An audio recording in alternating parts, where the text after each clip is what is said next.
আসসালামু আলাইকুম।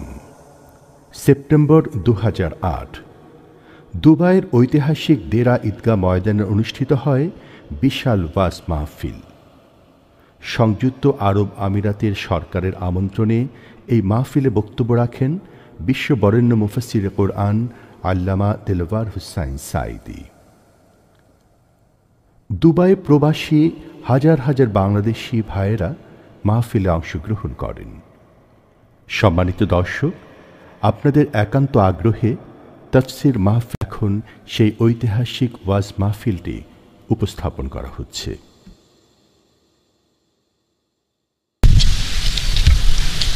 আল্লাহ তাআলার দরবারে লাখো কোটি শুকর আদায় করছি যে মহান আল্লাহ তাবারক ওয়া তাআলা দুবাই সরকারের আমন্ত্রণে আপনাদের খেদমতে আল্লাহর নগণ্য গোলামকে হাজির করে দুবাই ন্যাশনাল ঈদ গ্রাউন্ডের এই বিশাল ময়দানকে কানায় কানায় পূর্ণ করে দিয়েছেন। আমরা আল্লাহর শুকরার্থে বলি আলহামদুলিল্লাহ। মোহব্বতের সাথে আবারও বলেন আলহামদুলিল্লাহ। রব্বানা লাকাল হামদ হামদান কাসীরান তাইয়্যিবান মুবারাকান ফীহি ইয়া রাব্বি লাকাল হামদু কামা ইয়ানবাগি লিজালালি ওয়াজহিকা ওয়া আযীমি সুলতানিকা। আমরা আল্লাহ তাআলার শুকর আদায় করে নিলাম যিনি দয়া করে কোরআন নাজিলের মাসে রমজানুল মুবারকে আমাদেরকে কোরআনের এজাজ সম্পর্কে the miracle of the holy Quran, কোরআনের এজাজ মুজিজা সম্পর্কে জানার জন্য এ মাহফিলে হাজির করেছেন। তার দরবারে বিনয়ের সাথে শুকরিয়া আদায় করি, পড়ি আলহামদুলিল্লাহ। কোরআনের মুজিজা সম্পর্কে আলোচনা হবে ইনশাআল্লাহ। বলেন ইনশাআল্লাহ। আমি প্রথমে বলে নিতে চাই কোরআন নাজিলের উদ্দেশ্য কি, কোরআন কেন নাজিল হলো, আর সমস্ত কথার আমি দলিল হিসাবে পেশ করব কোরআন। তাফসীর হবে কোরআন বিল কোরআন। আমরা বলি আলহামদুলিল্লাহ। মানুষেরা, বর্তমান যুগ হলো বিজ্ঞানের যুগ। বলুন তো বর্তমান যুগটা কি? বিজ্ঞানের যুগ। মানুষেরা বিভ্রান্ত হয়ে মনে করে বিজ্ঞানী সব, আর কোরআন যেহেতু ১৫০০ বছর পূর্বে এসেছে সুতরাং কোরআনের সাথে বিজ্ঞানের সম্পর্ক নাই, কোরআনের থেকে বিজ্ঞান এগিয়ে আছে। আমি কোরআন থেকে প্রমাণ করব বিজ্ঞান এগিয়ে না কোরআন এগিয়ে, কোনটা এগিয়ে আছে কোরআন দিয়ে প্রমাণ করব। বলেন ইনশাআল্লাহ। প্রথমে বলছি কোরআন নাজিলের উদ্দেশ্য কি। আল্লাহ তাআলা বলছেন আলিফ লাম রা কিতাবুন আনজালনাহু ইলাইকা লিতুখরিজান নাসা মিনাজ যুলুমাতি ইলান নূর। আলিফ লাম রা কিতাবুন আনজালনাহু ইলাইকা, আমি আপনার উপরে একটি কিতাব নাজিল করেছি। কিতাবুন আনজালনাহু ইলাইকা, এমন এক কিতাব লিতুখরিজান নাসা মিনাজ যুলুমাতি ইলান নূর। এই কিতাবকে নাজিল করা হয়েছে কিতাবুন আনজালনাহু ইলাইকা লিতুখরিজান নাসা, যাতে করে আপনি মানব মণ্ডলীকে বের করে আনতে পারেন মিনাজ যুলুমাতে দিকে ইলান নূর, যাতে করে আপনি মানব মণ্ডলীকে অন্ধকার সমূহ থেকে আলোর দিকে নিয়ে আসতে পারেন। এই জন্য আমি কোরআন নাজিল করেছি। বলুন সুবহানাল্লাহ। কোরআন নাজিলের উদ্দেশ্যই হলো মানব মণ্ডলীকে অন্ধকার থেকে আলোর দিকে নিয়ে আসা। অন্ধকার কি? অন্ধকার হচ্ছে মানব রচিত যত মতবাদ আছে পৃথিবীতে, সমস্ত মানব রচিত মতবাদ হচ্ছে অন্ধকার, আর ইসলাম হচ্ছে নূর। আল ইসলাম নূরুন, ইসলাম হচ্ছে আলো। আল্লাহ তাআলা কোরআনে কারীমের মধ্যে অন্ধকার বুঝাবার জন্য অন্ধকারকে বহু বচনে ব্যবহার করেছেন, জুলুমাত বলেছেন, কিন্তু আলোর ব্যাপারে তিনি এক বচন ব্যবহার করেছেন। আলোর বহু বচন হলো আনোয়ার, নূরের বহু বচন আনোয়ার। এই শব্দ তিনি ব্যবহার করেন নাই কোরআনে কারীমে। তার মানে হচ্ছে ভুলের অনেক পথ হয়, আর যেটা রাইট সেটার পথ এক হয়। আপনারা জানেন অঙ্ক পরীক্ষার দিন যাদের অঙ্ক রাইট হয় না, ভুল হয়, তাদের ভুলগুলি হয় নানান প্রকার, আর যাদের অঙ্ক রাইট হয় তাদের রেজাল্ট তাদের ফলাফলটা কয়রকম হয়? একরকম হয়। এই জন্য হকের পথ, নূরের পথ, আলোর পথ একটি, আর অন্ধকারের পথ অনেক। সেজন্য আল্লাহ তাআলা বলছেন যে আমি কোরআন নাজিল করেছি এই জন্য যাতে করে আপনি মানব মণ্ডলীকে অন্ধকার থেকে আলোর দিকে নিয়ে আসতে পারেন। এ হলো এক। 2 নম্বরে কোরআন নাজিলের 2 নম্বরের উদ্দেশ্য হচ্ছে তাহা মা আনজালনা আলাইকাল কুরআনা লিতাশকা। হে নবী, কোরআন আমি এই জন্য নাজিল করি নাই যে কোরআন আপনার ভাগ্যকে বিপর্যস্ত করে দেবে। কোরআন নাজিল হয়েছে মানুষের ভাগ্যকে পরিবর্তন করে দেবে বলে।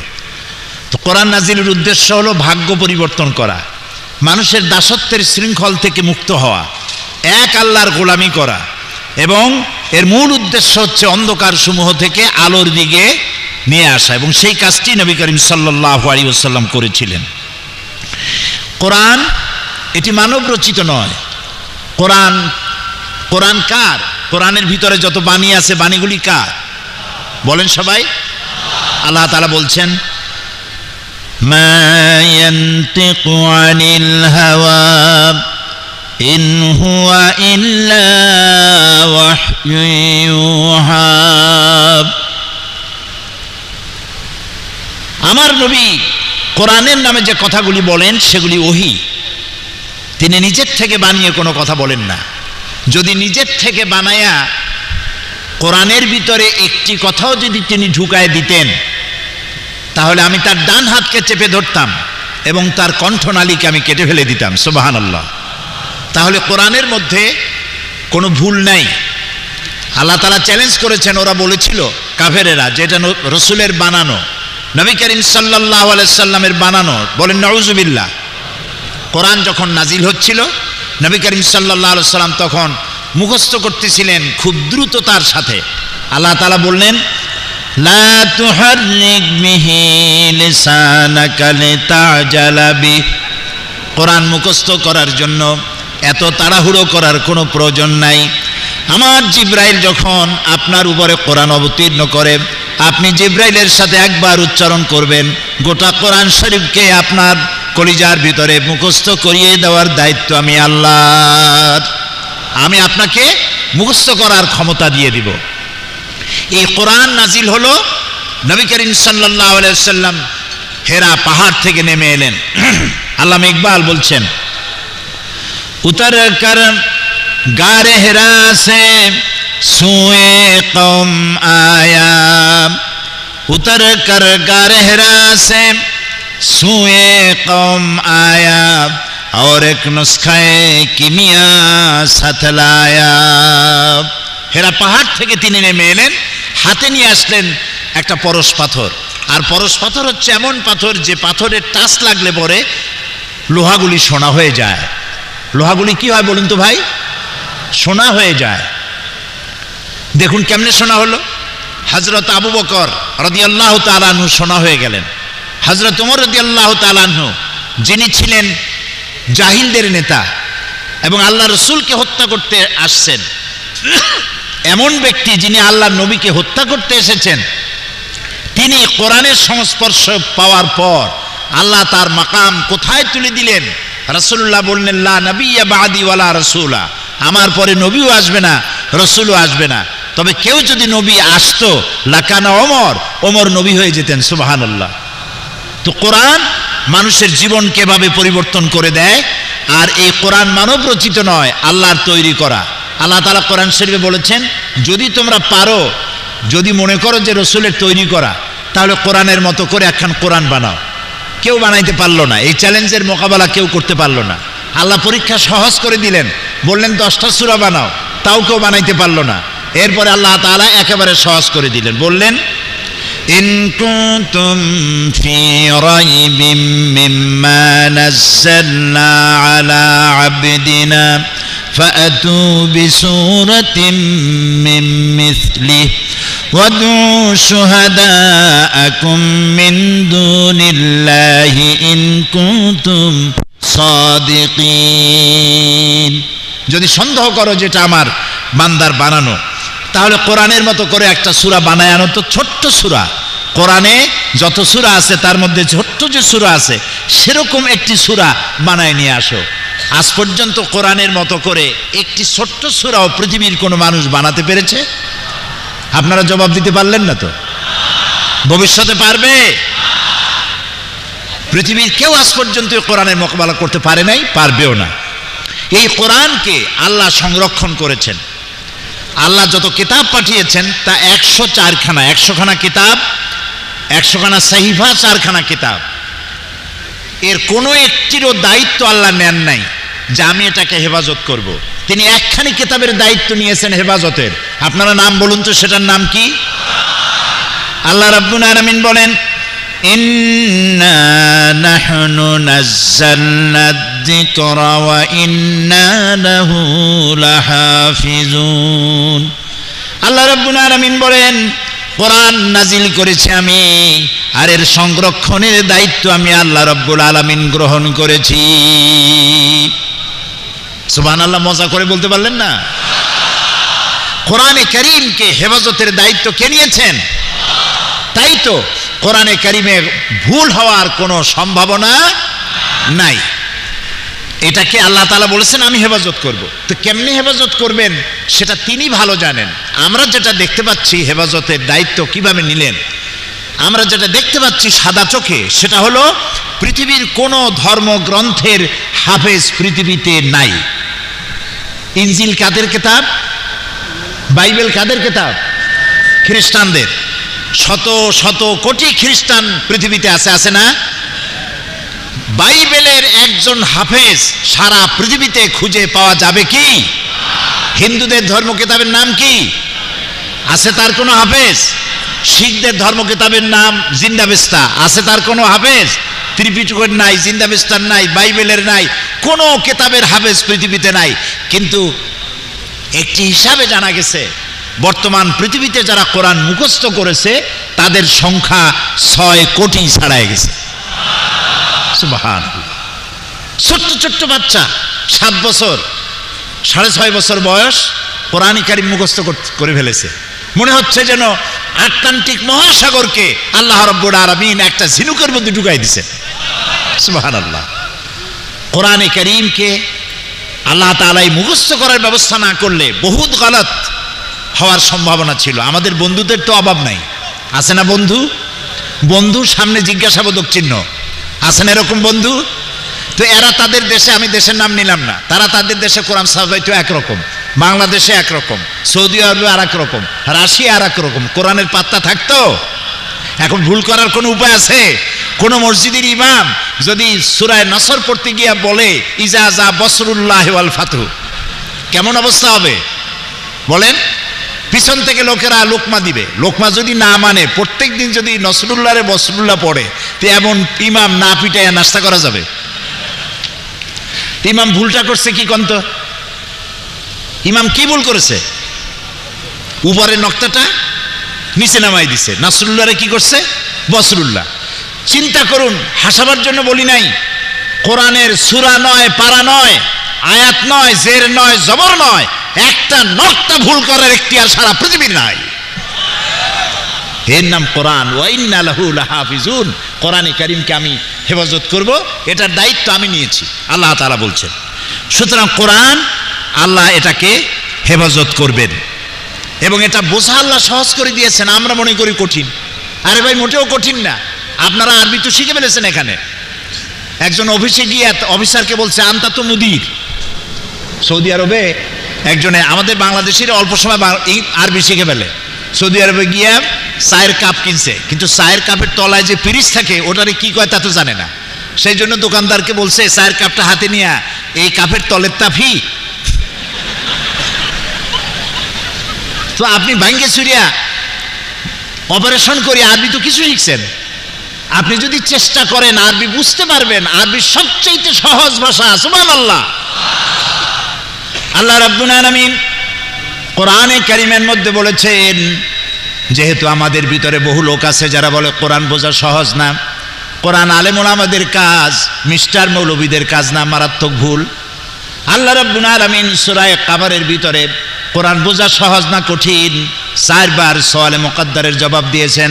আল্লাহ পাক বলেন ওয়ালাকাদ ইয়াসসারনাল কুরআনা লিযিকর ফাহাল মিন মুদ্দাকির।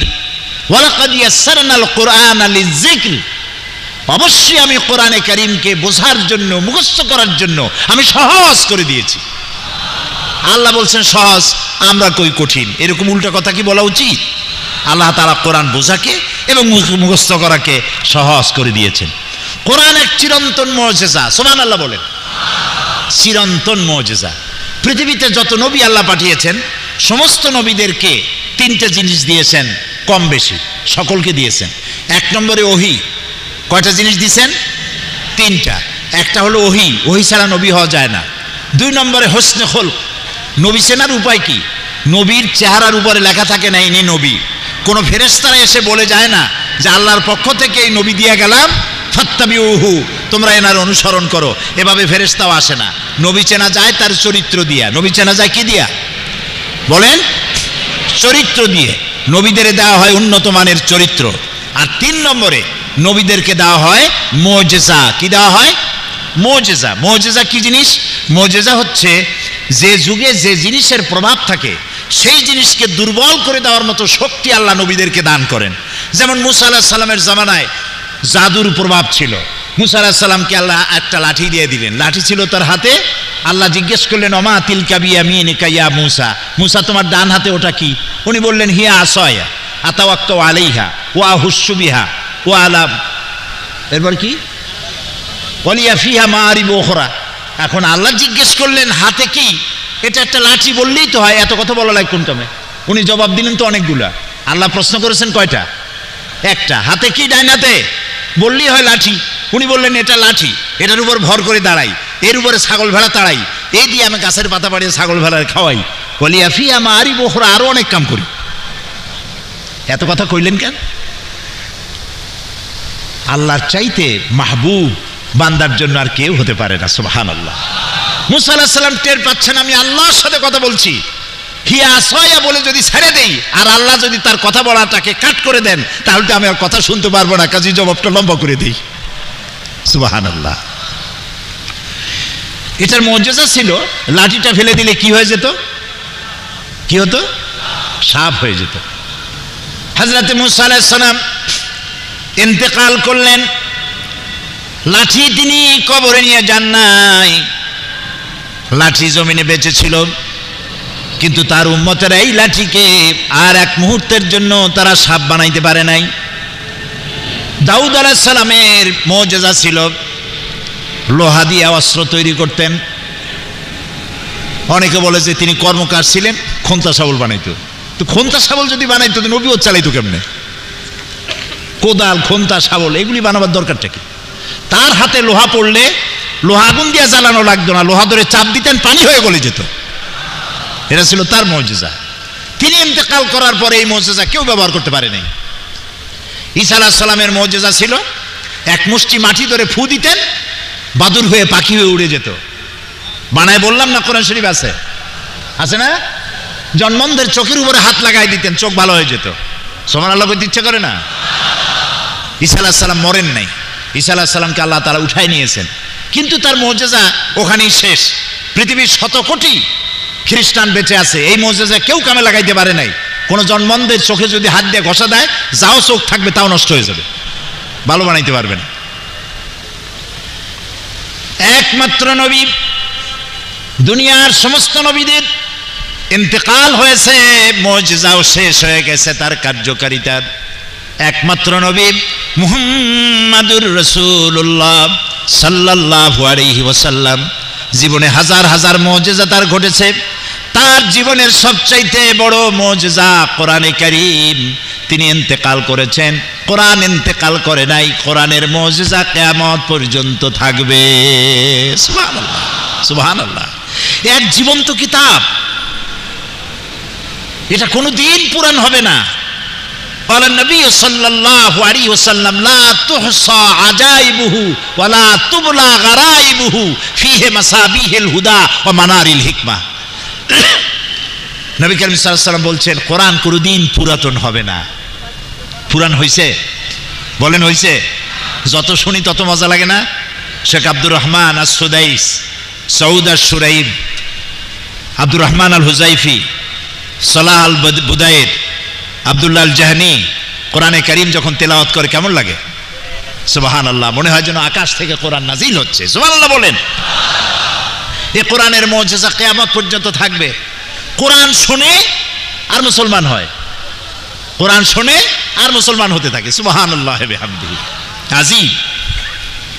এটা কোনোদিন পুরাতন হবে না। ফিহি মাসাবিহুল হুদা, রাসূলুল্লাহ বলছেন এটা হচ্ছে হেদায়েতের মশাল, ওয়া মানারিল হিকমা, আর এটা হচ্ছে বিজ্ঞানের সুউচ্চ মিনার।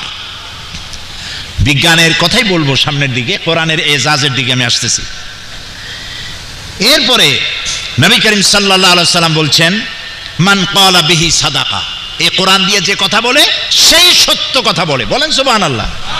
আপনার যত বড় নেতা হোক আর যত বড় চিৎকার দিয়ে বলুক ভাইয়ের আমার বোনের আমার, এই চিৎকার দিয়ে যাই বলুক, তার কথার ভিতরে যদি কোরআন না থাকে এই কথার কোনো দাম নাই। ওই কথার দাম আছে যে কথার পেছনে কোরআনের দলিল আছে। মান ক্বালা বিহি সাদাকা, কারণ কোরআন দিয়ে যে কথা বলে সেই সত্য কথা বলে। তার কারণ হচ্ছে ওমান আসদাকু মিনাল্লাহি কিলা, আল্লাহর চাইতে সত্যবাদী আর কেউ কি আছে?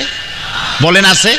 আল্লাহর চাইতে সত্যবাদী কেউ নাই। কাজী কথা বলতে গিয়ে কোরআনের দলিল পেশ করুন। যিনি কোরআনের দলিল সহকারে কথা বলেন তার কথা শুনুন। সুবহানাল্লাহ বলেন। ওয়ামান আমিলা বিহি উজরা, আর কোরআন পড়ে বুঝে ওর উপরে যে আমল করবে আল্লাহ তাআলা নবী বলছেন তাকে পুরস্কৃত করা হবে ফিদ দুনিয়া ওয়াল আখিরাহ। ওয়ামান হাকামা বিহি আদালা, আরে কোরআন দিয়ে যে বিচার ফয়সালা করবে সঠিক বিচার করবে।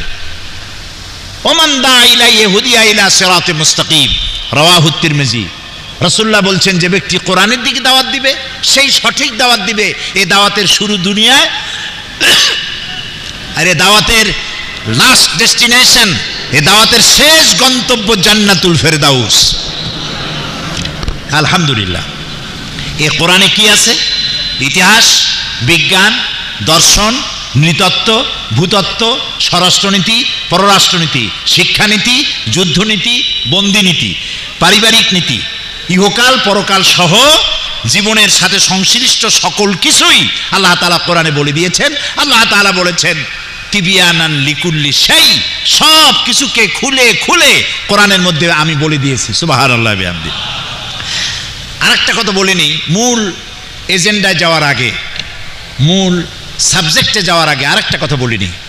কোরআনে বিজ্ঞান আছে বলে এটা বিজ্ঞানের কিতাব নয়। কোরআনে দর্শন আছে বলে এটা ফিলোসফির কোনো গ্রন্থ নয়। কোরআনে রাজনীতি আছে বলে এটা কোনো রাজনীতির কিতাব নয়। কোরআনে ইতিহাস আর ভূগোল আছে, মহাকাশের কথা আছে, সমুদ্রের কথা আছে, সব আপনারা শুনতে পাবেন একটু পরেই। এই জন্য এটা ভূগোলের কিতাব নয়, ইতিহাসের কিতাব নয়। পারিবারিক নীতি আছে, উত্তরাধিকারী আইন আছে। তবে এটা কি? আপনি প্রশ্ন করবেন তবে এটা কি? আমি বলবো এটা হচ্ছে মানুষের জীবন পরিচালনা করার জন্য যত নীতি প্রয়োজন, সমস্ত নীতিমালার মূল নীতি যে কিতাবে লিপিবদ্ধ হয়েছে সেই কিতাবের নাম সুবহানাল্লাহ। আশা করি বুঝে ফেলেছেন। সেই কোরআন শোনার, বোঝার আর আমল করার তৌফিক আল্লাহ তাআলা আমাদের দান করুন, বলি আমিন। কোরআন শুধু নামাজ, রোজা, হজ, যাকাতের জন্য আসে নাই। খুব ভালো করে শোনেন। নামাজ, রোজা, হজ, যাকাত জায়েজ না জায়েজ, হালাল হারাম, এই জাতীয় কথা আসছে মাত্র 500 কি 550 আয়াতের মধ্যে সীমাবদ্ধ। আর কোরআনের মোট আয়াত সংখ্যা হলো 6000-এর উপরে। 6666 বলা হয়, আসলে এটা ঠিক না, কম বেশি আছে। তো তাহলে এর মধ্যে 550 আয়াত যদি হয় বৈধ আর অবৈধ, তাহলে বাকি হাজার হাজার আয়াতগুলি কি তা বোঝার জন্য আমাদের মধ্যে কিউরিসিটি থাকা উচিত ছিল। যে কিউরিসিটি আমাদের মধ্যে নাই বলে আজ আমরা দুনিয়ার মধ্যে অধঃপাতিত হয়েছি। কথা কি বুঝে আসছে? কথা কি বুঝতে পারতেছি? আজকে যদি আমি প্রশ্ন করি বাংলাদেশি ভাইদের কাছে, আপনাদের চরম সৌভাগ্য সিঙ্গাপুরে চাকরি হয় নাই, আপনাদের চরম সৌভাগ্য চায়না, আমেরিকা, লন্ডনে চাকরি হয় না, চাকরি হয়েছে মুসলিম দেশে দুবাইতে, যেখান থেকে কাবা শরীফ কাছে, যেখানে কোরআন নাজিল হয়েছে। সুবহানাল্লাহ। সময়টা কাজে লাগান, কোরআনকে বুঝতে চেষ্টা করুন। কোরআন শুধু নামাজ রোজা এই কথাই শুধু বলে নাই, প্রাগ ঐতিহাসিক ঘটনাবলী রাসূলকে আল্লাহ তাআলা অবহিত করেছেন। যেহেতু নবী সাল্লাল্লাহু আলাইহি ওয়াসাল্লামের পরে আর কোন নবী বলেন আসবে না, তিনি শেষ, তারপরে আর কোন নবী আসবে না। তারপরে যদি কেউ নবুয়তের দাবি করে সে কি বলেন, সে কাফের, তার অনুসারী যারা হবে তারাও। এমনকি মুহাম্মদ সাল্লাল্লাহু আলাইহি ওয়াসাল্লামের পরে কেউ যদি নবুয়তের দাবি করে আর তার কাছে যদি কেউ নবুয়তের দলিল চায় যে তুমি যে নবী তার প্রমাণ কি, এই দলিল যে চাবে সেও কাফের। কারণ কি? কারণ হলো তোমারে যদি দলিল দিতে পারে তাহলে তুমি তার নবুয়ত মানিয়ে নেবা, এই জন্য দলিলও চাওয়া যাবে না, বিনা দলিলে কাফের। সুতরাং মুহাম্মদ সাল্লাল্লাহু আলাইহি ওয়াসাল্লাম শেষ নবী, তাই তাকে ঐতিহাসিক ঘটনাবলী, বিজ্ঞানের কথাগুলি সবকিছু জানাই দিতে হবে আল্লাহ রাব্বুল আলামিনের, তাই তিনি তা জানাইছেন। পবিত্র কোরআনে এমন অনেক ঘটনার বর্ণনা দিয়েছে যা ষষ্ঠ শতাব্দীর দুনিয়া এ সম্পর্কে কিছুই জানত না। অবশ্য ইহুদিদের কিতাবে, ধর্মগ্রন্থে এই ধরনের কিছু ঘটনা আছে, সে ঘটনাগুলি অতিরঞ্জিত। আল্লাহ তাআলা ওহীর মাধ্যমে তার নবীকে দুনিয়ার ইতিহাস জানাইছেন। ফেরাউনের কথা, নমরুদের কথা, আদম আলাইহিস সালামের কথা, নূহ আলাইহিস সালামের কথা জানিয়েছেন। যেমন সূরা হুদ 49 নম্বর আয়াত আল্লাহ তাআলা বলছেন, তিলকা মিন আম্বাইল গায়বি নূহিহা ইলাইকা মা কুনতা তা'লামুহা আনতা ওয়ালা কওমুকা মিন ক্বাবলি হাযা। এ হচ্ছে সব অজ্ঞাত ঘটনাবলী যা আপনি জানতেন না, আমি ওহীর মাধ্যমে আপনাকে এই ঘটনাবলী জানাচ্ছি। অতীতের জাতিসমূহের ইতিহাস আপনাকে জানাচ্ছি। সূরা ইউসুফে ইউসুফ আলাইহিস সালামের ঘটনা বর্ণনা করে সূরা ইউসুফের 102 নম্বর আয়াতে আল্লাহ তাআলা বলছেন, যালিকা মিন আম্বাইল গায়বি নূহিহি ইলাইকা ওয়া মা কুনতা লাদাইহিম ইয আজমাউ আমরাহুম ওয়া হুম ইয়ামকুরুন।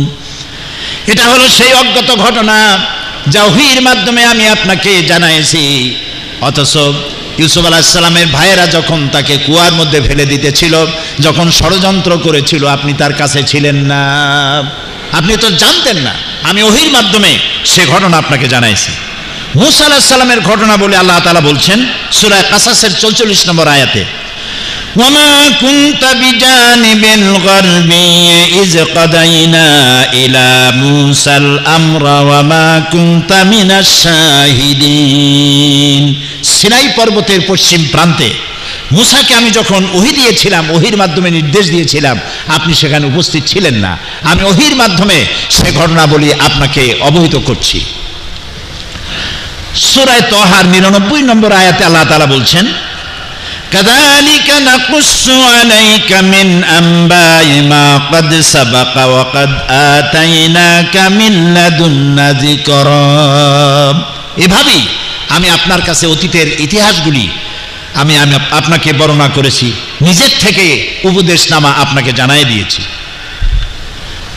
কোরআনের মুজিজা হচ্ছে এখানেই যে বিজ্ঞান যে কথাগুলি, একটা ঐতিহাসিক ঘটনা আল্লাহ তাআলা তার রাসূলকে ওহীর মাধ্যমে জানালেন। আর বিজ্ঞান যত কথা বলেছে, বিজ্ঞানের কথাগুলি যে অনেক আগে, যে যুগে বিজ্ঞান ছিল না, সেই যুগের কোরআনে বিজ্ঞানের তথ্যগুলি যে সঠিকভাবে পরিবেশন করেছে আল্লাহ তাআলা, সেই কথাগুলি এখন আপনাদেরকে জানানো হচ্ছে। বৈজ্ঞানিকরা বহু পরিশ্রম করে, বহু মেধা খরচ করে, বহু টাকা পয়সা করে যে জিনিস আবিষ্কার করছে, কোরআন আজ থেকে ১৫০০ বছর আগে ওহীর মাধ্যমে নবী করিম সাল্লাল্লাহু আলাইহি সাল্লামকে তা জানিয়ে দিয়েছেন। ১৬৬৫ খ্রিস্টাব্দে স্যার আইজাক নিউটন মাধ্যাকর্ষণ শক্তি, ল অফ গ্র্যাভিটেশন তিনি আবিষ্কার করেছেন। আপেল গাছের থেকে ছিঁড়ে নিচে পড়লো কেন, উপরে গেল না কেন? এর থেকে ল অফ গ্র্যাভিটেশন তৈরি করলেন, তিনি মাধ্যাকর্ষণ শক্তি আবিষ্কার করলেন। কিন্তু এটা হলো ১৬৬৫ খ্রিস্টাব্দের কথা, কিন্তু আজ থেকে ১৫০০ বছর আগে আল্লাহ তাআলা মাধ্যাকর্ষণ শক্তির কথা তার নবীকে জানায় দিচ্ছেন। সূরা আল ফাতির ৪১ নম্বর আয়াত আল্লাহ তাআলা বলছেন, ইন্নাল্লাহা ইউমসিকুস সামাওয়াতি ওয়াল আরদা আন তাজুলা। নিশ্চয় আল্লাহ তাআলা নবমণ্ডল এবং ভূমণ্ডল কেমন ভাবে ধারণ করে রেখেছেন, যা একের থেকে আর একটা বিচ্ছিন্ন হয়ে যেতে পারে না। একটি গ্রহ থেকে আর একটা গ্রহ, একটা উপগ্রহ থেকে আর একটা উপগ্রহ যাতে বিচ্ছিন্ন হয়ে না যেতে পারে, সেই জন্য আল্লাহ রাব্বুল আলামিন মাধ্যাকর্ষণ শক্তিকে সৃষ্টি করেছেন। এই মাধ্যাকর্ষণ শক্তির কথা কোরআনে কারীম আজ থেকে ১৫০০ আগে বলেছে। চন্দ্র সূর্যের ব্যাপারে সৌরলোকের সবকিছুই যে ঘুরছে এইটা বিজ্ঞান জানতো না। মানুষের ধারণা ছিল, কেউ বলছে যে সূর্য ঘোরে, আপনারা জানেন বিজ্ঞানীরা কেউ বলেছে সূর্য ঘোরে, কেউ কয় চন্দ্র ঘোরে, কেউ কয় পৃথিবী ঘোরে, কেউ কয় আমরাও ঘুরি। এখন আসলে কে ঘোরে, চন্দ্র ঘোরে না সূর্য ঘোরে, এ কথা কে বলে দিতে পারবে বলেন তো দেখি? আল্লাহ রাব্বুল আলামিন সূরা ইয়াসিন আল্লাহ তাআলা বলছেন, লাশ-শামসু ইয়ানবাগি লাহা আন তুদরিকাল কামারা ওয়ালাল-লাইলু সাবিকুন নাহার ওয়া কুল্লুন ফি ফালাকিন ইয়াসবাহুন। আল্লাহ রাব্বুল আলামিন বলেন, সূর্য চন্দ্রকে অতিক্রম করতে পারে না, চন্দ্র সূর্যকে অতিক্রম করতে পারে না, রাত দিনের মধ্যে প্রবেশ করতে পারে না, দিন রাতের মধ্যে প্রবেশ করতে পারে না। এসব কিছু আল্লাহ রাব্বুল আলামিন নিয়ন্ত্রণ করছেন। ওয়া কুল্লুন ফি ফালাকিন ইয়াসবাহুন, আর মহাশূন্যে যা কিছু আছে সব কিছুই ঘুরছে। ওয়া কুল্লুন ফি ফালাকিন ইয়াসবাহুন, যা কিছু মহাশূন্যে। আমরা কোথায় আছি? এটা কোথায় আছে? পৃথিবীটা কোথায় বলেন? মহাশূন্যের উপরে। পৃথিবীটাও মহাশূন্যের উপরে। সূর্য ঘোরে, চন্দ্র ঘোরে, পৃথিবী ঘোরে, সব ঘুরছে। অকুল্লুন ফি ফালাকিন ইয়াসবাহুন। Activity is life, inactivity is death. যতদিন পর্যন্ত এই ঘূর্ণায়মান চক্রের আবর্তন চলতে থাকবে ততদিন পৃথিবী থাকবে, আর যখন এই অ্যাক্টিভিটিস বন্ধ হয়ে যাবে তখন প্রচণ্ড এক আঘাতে লণ্ডভণ্ড হয়ে গিয়ে পৃথিবীতে কিয়ামত অনুষ্ঠিত হয়ে যাবে। কাজেই এই কথা আজকে পৃথিবীর বিজ্ঞানীরা বলছে, কিন্তু 1400 বছর আগে আল্লাহ রাব্বুল আলামিন একথা তার নবীর মাধ্যমে জানিয়ে দিয়েছেন। বিজ্ঞান বলছে, দ্য ইউনিভার্স অ্যান্ড আইনস্টাইন গ্রন্থে বলা হয়েছে, সূর্য ধীরে ধীরে নিশ্চিত তার আলো হারিয়ে ফেলবে, এবং তারকাদের অনেকেই এখন পোড়া কয়লার মতো, তারকাগুলি পোড়া কয়লার মতো, আর সূর্য তার আলো হারিয়ে ফেলবে। এ কথা বলতেছে বিজ্ঞান। এখন ধরেন এখন থেকে কয়েক বছর আগে বা 100 বছর আগে বলতেছে। যেই যুগে বিজ্ঞানের কিছু নাই, সেই যুগে আল্লাহ তাআলা তার নবীর কাছে কোরআন পাঠায় দিয়া সূর্যে যে আলো থাকবে না এই কথা 1500 বছর আগে রাসূলুল্লাহকে জানাই দেওয়া হয়েছে। সুবহানাল্লাহ বলেন। আল্লাহ তাআলা বলেন সূরা কিয়ামার 6 থেকে 9 নম্বর আয়াতে আল্লাহ তাআলা বলছেন, ইয়াসআলু আইয়ানা ইয়াউমুল কিয়ামা ফাইযা বারিকাল বাসার ওয়া খাসাফাল কামার ওয়া জুমিআশ শামসু ওয়াল কামার। এরা রাসূলের কাছে জিজ্ঞেস করে যে কিয়ামত কবে হবে? আপনি বলে দিন, কিয়ামত হবে যেদিন দৃষ্টিশক্তি ঝলসে যাবে মানুষের, চন্দ্র এবং সূর্য তার আলো হারিয়ে ফেলবে। সুবহানাল্লাহ। বিজ্ঞান বলছে আজ, আর 1500 বছর আগে নবী করিম সাল্লাল্লাহু আলাইহি সাল্লামের মুখে আল্লাহ তাআলা জানাই দিচ্ছেন যে চন্দ্র এবং সূর্যের আলো থাকবে না, আলো হারিয়ে ফেলবে। সূরা আত-তাকবীরের 1 থেকে 3 নম্বর আয়াতে আল্লাহ বলছেন, ইযাশ শামসু কুওয়িরাত ওয়া ইযান নুজুমু কাদারাত ওয়া ইযাল জিবালু সুজ্জিরাত। যেদিন সূর্যে কোনো আলো থাকবে না, নক্ষত্রগুলি স্থানচ্যুত হবে, আর পাহাড়গুলো সরে যাবে, পাহাড়গুলো তার জায়গায় থাকবে না। চন্দ্র আলো হারিয়ে ফেলবে, সূর্যে আলো থাকবে না, তারকাগুলি বিক্ষিপ্ত হয়ে যাবে। 1500 বছর আগে আল্লাহ তাআলা এই কথাগুলি জানিয়ে দিয়েছেন। বিজ্ঞানীদের মতে প্রকৃতির সমস্ত প্রক্রিয়া একদিন স্তব্ধ হয়ে যাবে, কিছু থাকবে না। বিজ্ঞানীরা বলছে এই প্রকৃতি একদিন স্তব্ধ হয়ে যাবে, কিছুই থাকবে না। এই কথা বিজ্ঞান অনুভব করছে আজ, কিন্তু 1500 বছর আগে সূরা আর রহমানে আল্লাহ তাআলা বলছেন, কুল্লু মান আলাইহা ফানি ওয়া ইয়াবকা ওয়াজহু রাব্বিকা যুল জালালি ওয়াল ইকরাম। বিশ্বে যা কিছু আছে সবই ধ্বংসশীল, কিচ্ছু থাকবে না, একমাত্র থাকবেন প্রতিপালক, অবশ্যই থাকবেন যিনি মহিয়ান গরিয়ান। আল্লাহ ছাড়া কিছুই থাকবে না, সব ধ্বংস হয়ে যাবে। প্রিয় ভাই সব, এ ধরনের বহু কিছু বিজ্ঞান পরে বলেছে, কোরআন বলেছে সবকিছু আগে। সেজন্য আমি বলি, কোরআন বিজ্ঞান যত বেশি আবিষ্কার করবে, কোরআন বোঝা তত সহজ হবে। সুবহানাল্লাহ বলে। দেখুন, উদ্ভিদ বিজ্ঞান, বর্তমান বিজ্ঞানীরা উদ্ভিদ সম্পর্কে গবেষণা চালিয়ে এই সিদ্ধান্ত উপনীত হয়েছে যে প্রকৃতির মধ্যে মানুষ সহ সকল প্রাণীকুলের জন্য উদ্ভিদ অর্থাৎ গাছপালা হলো মানুষের সবথেকে সেরা বন্ধু। কেননা উদ্ভিদ আমাদেরকে খাদ্যই যোগায় না, বরং বিষাক্ত গ্যাস কার্বন ডাই অক্সাইডকে শুষে নিয়ে আমাদেরকে অক্সিজেন সাপ্লাই করে। কে সাপ্লাই করে? কে করে? গাছ।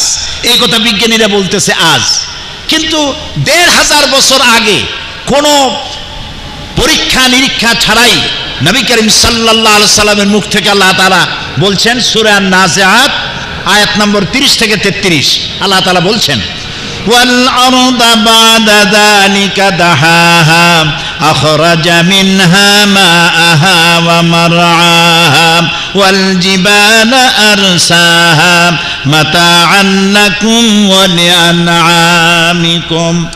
অতঃপর তিনি জমিনকে বিস্তার করে দিয়েছেন, আর এর থেকে পানি ও তরুলতা দিয়ে নির্গত করেছেন, এবং পাহাড়কেও তিনি সুপ্রতিষ্ঠিত করেছেন। আর সব গাছপালা হলো তোমাদের এবং তোমাদের জন্তু জানোয়ারের জন্য মহা নেয়ামত। সুবহানাল্লাহ বলেন। তোমাদের এবং তোমাদের জন্তু জানোয়ারদের জন্য মহা নেয়ামত। কিভাবে? আমরা বাতাস থেকে প্রতি মুহূর্তে কি নেই? অক্সিজেন গ্রহণ করি। বলেন না, কি নেই? অক্সিজেন নেই। নাক দিয়ে অক্সিজেন গ্রহণ করে মুখ দিয়ে কি ছাড়ি? কার্বন ডাই অক্সাইড ছাড়ি। কার্বন ডাই অক্সাইড হলো বিষ। কার্বন ডাই অক্সাইড কি? বিষ। এখন এই কার্বন ডাই অক্সাইডকে পরিশুদ্ধ করার জন্য কোন ফ্যাক্টরি পৃথিবীতে আছে? বলেন না, আছে? নাই। এখন আপনি তো মরে যাবেন, প্রাণীকুল মরে যাবে, কার্বন ডাই অক্সাইড বিষ খাইয়া সারা দুনিয়া মারা যাবে। এখন কি হবে? আল্লাহ রহমানুর রহিম, তিনি গাছ তৈরি করেছেন। গাছের পাতাগুলির রং কি? আরে ভাই, তাও কথা কয় না। সবুজ। ঘাসের রং কি? সবুজ। সূর্যের তাপ আর গাছের এই রং, সবুজ রং, এই দুটিতে এক প্রকারের রন্ধন প্রক্রিয়া হয়। এই রন্ধন প্রক্রিয়ার মাধ্যমে গোটা পৃথিবীর সৃষ্টি জগৎ যত শ্বাস আর প্রশ্বাস করে যত কার্বন ডাই অক্সাইড ছেড়ে দেয়, গাছ সেটা খাদ্য হিসেবে গ্রহণ করে নিজের মধ্যে অবজার্ভ করে আবার এটাকে অক্সিজেন করে প্রাণী জগতের জন্য ছেড়ে দেয়। সুবহানাল্লাহ, সুবহানাল্লাহ, সুবহানাল্লাহ বলেন। আল্লাহু আকবার। এই হচ্ছে আমার আল্লাহ। কোরআন মহাবিজ্ঞানময়। বিজ্ঞান অনেক পেছনে, কোরআন অনেক এগিয়ে।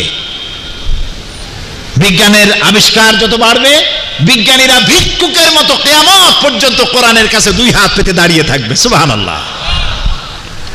এবার দেখুন পানি। কি দেখবেন? বলেন। পানি এবং তার পানি সৃজন এবং তার বন্টন ব্যবস্থা। জীবনের জন্য কি দরকার? পানির এক নাম কি? জীবন। এই পানি যদি দুবাই শহরে 10 ফিট উঁচু হয়ে আসে, তাহলে পানির নাম হবে কি? মরণ। জীবন আর মরণ পাশাপাশি। তবে এখানে পানি ওঠার সম্ভাবনা কোন? আমাদের দেশে ওঠার সম্ভাবনা। বাংলাদেশের জন্য দোয়া হবে এই মাহফিলের পরে। দোয়া করবেন না? মহব্বত হয় বাংলাদেশের জন্য? ভালোবাসা লাগে? আহারে, আহারে দেশ।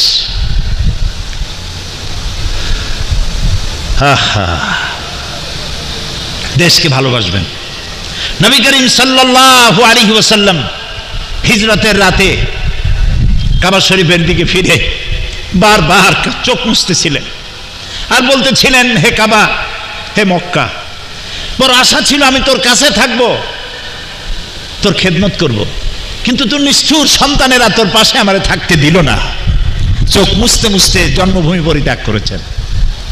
এখানে যারা আছেন টেলিফোনে খবর পান মায়ের অসুখ হয়েছে, কিন্তু ভিসা পান না, যাইতে পারেন না।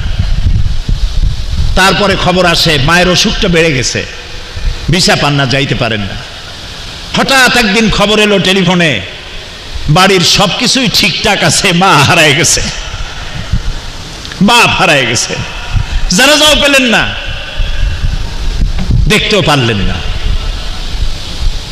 সেই বাংলাদেশ যেখানে 15 কোটি মুসলমান বাস করে, সেই বাংলাদেশ যেখানে 3 লক্ষ মসজিদ থেকে এশার আজান শুনে মানুষেরা ঘুমাতে যায়, ফজরের আজান শুনে ঘুম ভাঙে আর নামাজ পড়তে যায়। লক্ষ লক্ষ মাদ্রাসা মসজিদ বুকে ধারণ করে ধন্য আমার 56,000 বর্গ মাইলের দেশ বাংলাদেশ। আলহামদুলিল্লাহ বলেন। সে বাংলাদেশের জন্য দোয়া হবে। সেই দোয়া না করে কেউ বাসায় ফিরে যেতে পারেন? আল্লাহ তৌফিক দিক, বলি আমিন। চলেন আবার পানির কাছে। জীবনের জন্য পানি, পানি ছাড়া পৃথিবী বাঁচবে না। এই পানিকে আল্লাহ প্রিজার্ভ করার জন্য সমুদ্র বানিয়েছেন। আটলান্টিক মহাসাগর, প্রশান্ত মহাসাগর, ভারত মহাসাগর, কত সাগর আর উপসাগর আর মহাসাগর। এই সাগরের আছে পানি। একটা মহাদেশ আছে যেটায় কোনো মানুষ বাস করে না, শুধু আছে শ্বেত ভল্লুক আর পেঙ্গুইন, আর কিচ্ছু নাই। আর আছে শুধু পানির পাহাড়, বরফের পাহাড়। জানেন সেই মহাদেশের নাম কি? অ্যান্টার্কটিকা। এই টেলিভিশনের মধ্যে হাবিজাবি ইন্ডিয়ার ছবি, ফিল্ম, নাচানাচি, মুসরা মুসরি, এইসব হাবিজাবি না দেখা ন্যাশনাল জিওগ্রাফি দেখেন, এনিম্যাল প্ল্যানেট দেখেন, ডিসকভারি দেখেন। বহুত কিছু দেখার আছে, শেখার আছে, বোঝার আছে। তো পানি সমুদ্র বোঝায়। আবার পানির পাহাড় তৈরি করে আল্লাহ তাআলা রেখেছেন, যেহেতু পানি ছাড়া পৃথিবী বাঁচবে না। সুবহানাল্লাহ। সেই পানি শুধু জমা থাকলে হবে না, ওই পানি আবার পৌঁছে দিতে হবে সব জায়গায়। এই জন্য দেখছেন আমাদের দেশের খালগুলি সোজা না, খাল বাঁকা, নদীও কথা কয় না, বাঁকা বাঁকা নদী। আমাদের ছোট নদী চলে বাঁকে বাঁকে। কি মাসে পানি থাকে? হ্যাঁ, মনে আছে, বৈশাখ মাসে তার জল না থেকে পানি থাকুক। এই যে নদীগুলি বাঁকা, খালগুলি বাঁকা, এগুলো কাটছে কেটা? আর 2-1টা খাল 2-5-10 বা 1000 খাল না হয় জিয়াউর রহমান কাটছে, তাও বানানো খালরে কাটছে। বাকি সমস্ত খাল আর নদী আর সমুদ্র কার কাটা? চিল্লায় বলেন আল্লাহ রাব্বুল আলামিনের। বাঁকা বাঁকা করছে কেন? যাতে করে সমস্ত জমিন এর থেকে পানি সোজা যদি যায় তাহলে দূরের জমিন তো এই পানি পাবে না। বাঁকা বাঁকা হয়ে গেছে যাতে করে সমস্ত জমিন এর থেকে পানি টেনে নিতে পারে। সুবহানাল্লাহ। এরপরে এ পানি তো হবে না। এরপরে করুণাময় রহমানুর রহিম গফুরুর রহিম, তিনি দেখতে পাচ্ছেন কোথায় মরুভূমিতে শুষ্ক বালুকণা, পানি পাচ্ছে না, হাহাকার। সেই জায়গা পর্যন্ত পানি পৌঁছে দেওয়ার ব্যবস্থা নিয়েছেন আমার আল্লাহ রাব্বুল আলামিন। আল্লাহ তাআলা বলছেন, আল্লাহুল্লাযী আরসালার রিয়াহা ফাতুসিরু সাহাবা ফাসুকনাহু ইলা বালাদিন মাইয়িতিন ফাআহইয়ানা বিহিল আরদা বা'দা মাউতিহা কাযালিকান নুশুর।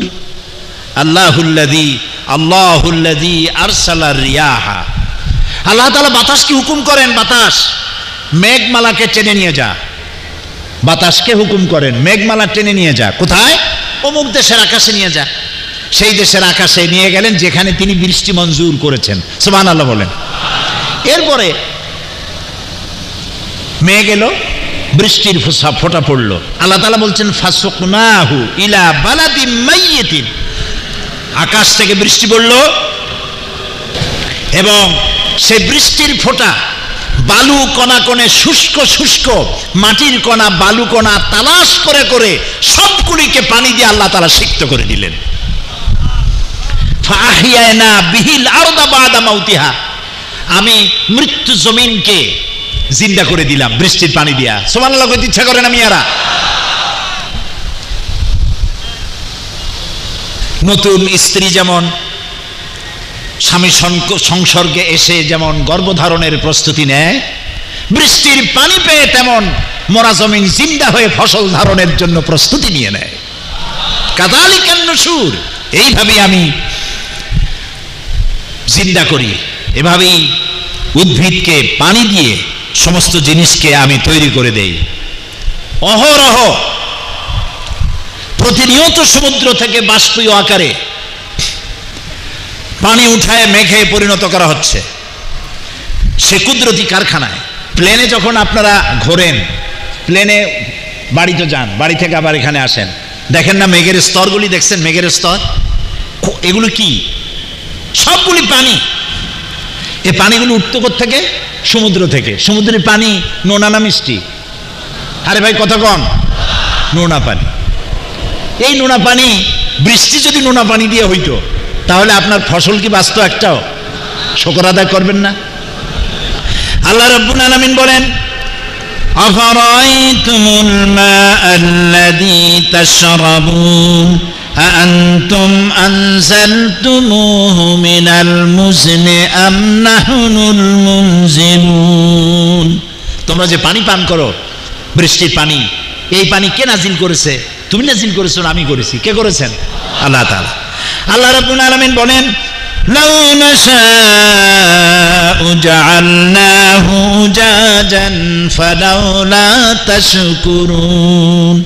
এই পানি যদি আমি লবণাক্ত করে নাজিল করতাম তাহলে তোমরা কি করতে?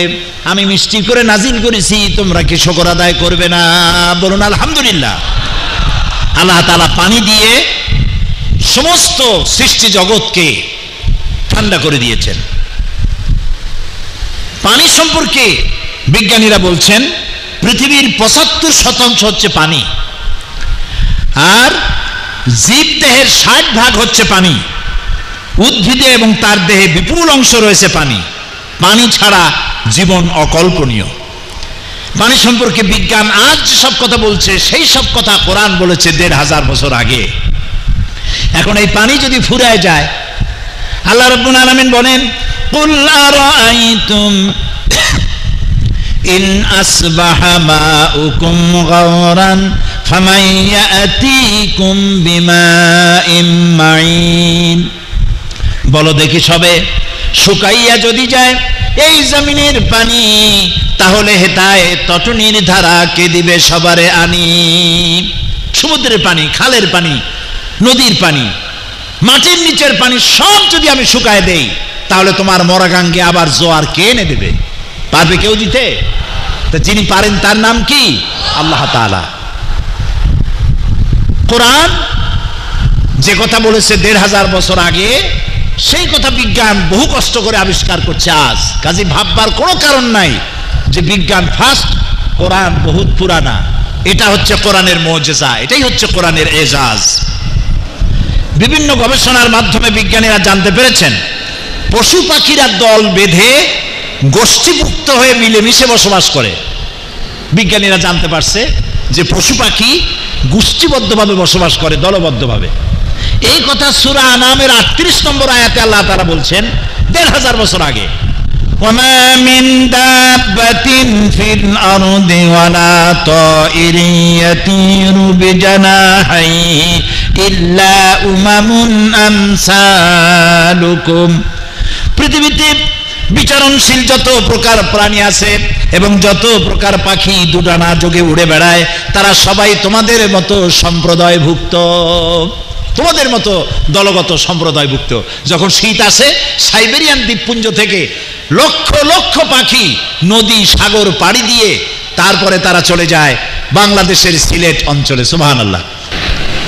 সূরা মুলক এর সূরা মুলকের ১৯ নম্বর আয়াতে আল্লাহ তাআলা বলছেন, আওয়ালাম ইয়ারাউ ইলাত তায়রি ফাওকাহুম সাফফাতিন ওয়া ইয়াকবিদনা মা ইউমসিকুহুন্না ইল্লার রাহমান ইন্নাহু বিকুল্লি শাইইন বাসীর।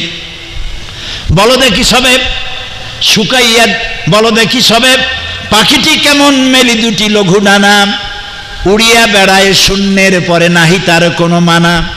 আবার সে ডানা গুটাইয়া চলে কিন্তু পড়ে না তবু, বলো কে বা তারে শূন্যে রেখেছে ভিন্ন সে এক প্রভু।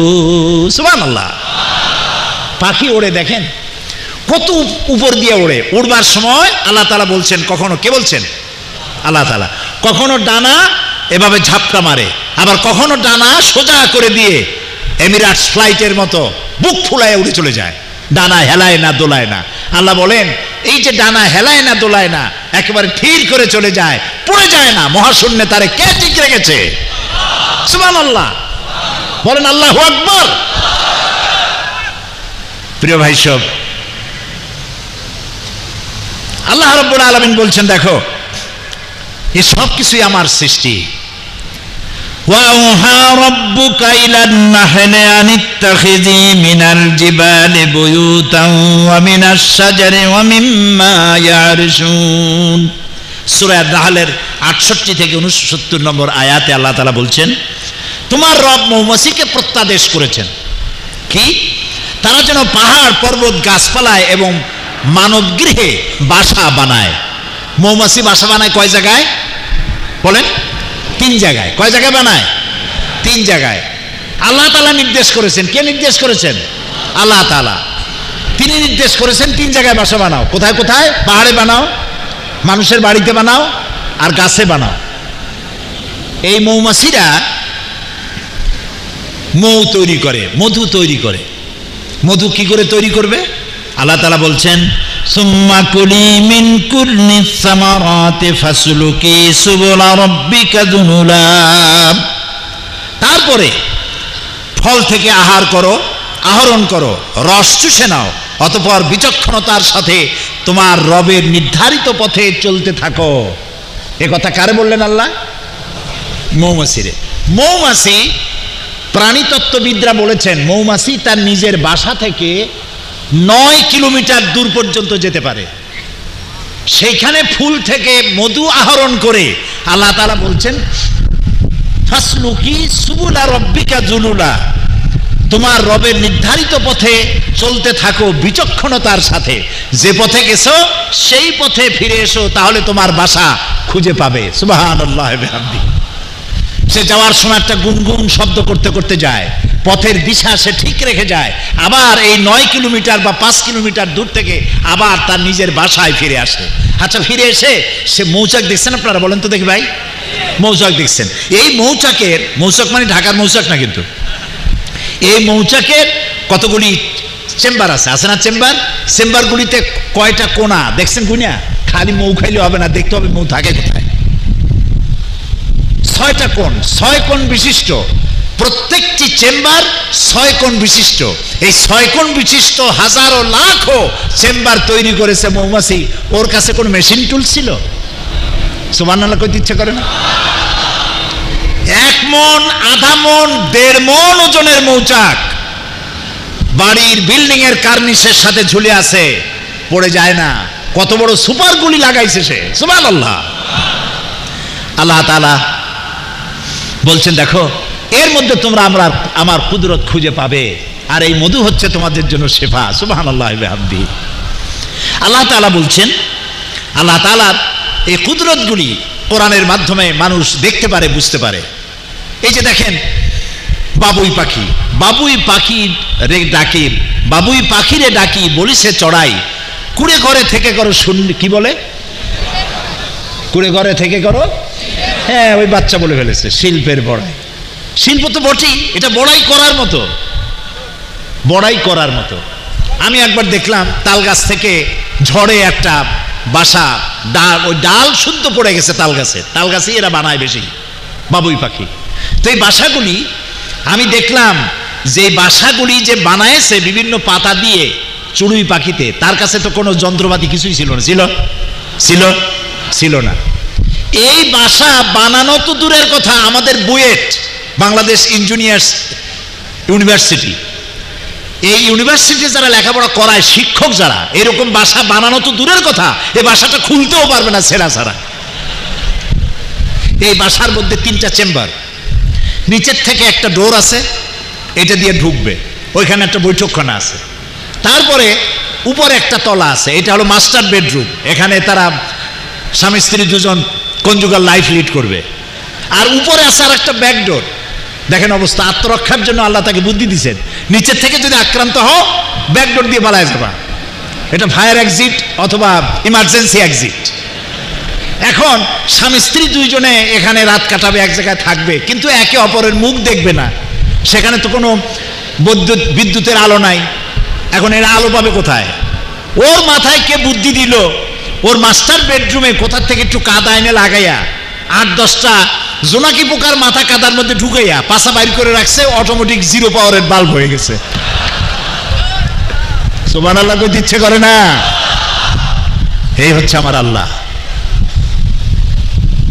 আল্লাহ তাআলা বলছেন, আপনারা এই দেশে আছেন, এই দেশের সব থেকে বড় প্রাণী কি, যে প্রাণী সব থেকে বেশি প্রিয়? তাও কইতে পারেন না। উট। আল্লাহ তাআলা বলছেন আফালা ইয়ানজুরুনা ইলাল ইবিলি কাইফা খুলিকাত, আমি উট বানাইছি কেমনে তা কি দেখছো? এখন উট বানাইছে কেমনে সেই কথা আল্লাহ বললেন কেন? এ নিয়ে অনেক তাফসীর আছে। কেউ বলেছেন উট মরুভূমির জাহাজ, কেউ বলেছেন উটের দুইটা হাঁটু, কেউ বলেছেন উট বেশি দিন পানি পেটের মধ্যে রাখতে পারে, নানান রকমের কথা বলেছেন।